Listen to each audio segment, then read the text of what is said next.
Assalomu alaykum, hurmatli duogo'ylar, ehsonparvarlar.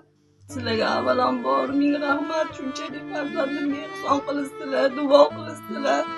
Bo'ringlarga shukr.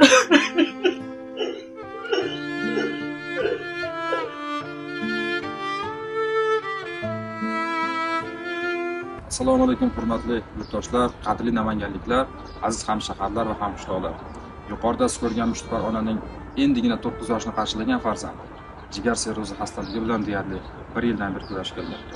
Bu oilaga zudlik bilan hozirda barchamizning moddiy tomondan yordamimiz nihoyatda zarur. O'z tengdoshlari bilan endigina bu hayotning past balandini endigina ko'rib, bu ig'vor hayotni endi o'tkazayotgan bu vaqtda hozirgi holatda bu Sarvinoz qizimiz og'ir xastalikka qarshi kurashib kelmoqda. Bo'ldi, Sarvinoz, mana olganim yo'q. Mana biz ketyapmiz. Chiqib ketyapmiz mana, bo'ldi. Mana yig'ishtirib olib ketyapmiz. Bo'ldi, yig'lama qizim. Xudo xolasa yaxshi bo'lib ketasan, xo'pmi? Shu qizimizning hayotiga hayot bag'ishlaydigan, sizu bizdek saxovatpeshoy insonlar bor ekan, barchamiz bu dardni birgalikda yengishga yordam beraylik. Avvalo jonimizni olguvchi ham, berguvchi ham yagona Alloh. Lekin mana shu Alloh biz bandalar sabab shu qizimizning umrini uzoq bo'lishiga, mana shu og'ir xastalikdan Xudo xolasa tuzalib ketishiga balkim biz sababchi bo'lamiz. Hozirda bu qizimizni Hindiston davlatiga jarrohlik amaliyotini o'tash uchun nihoyatda pul zarur bo'lmoqda.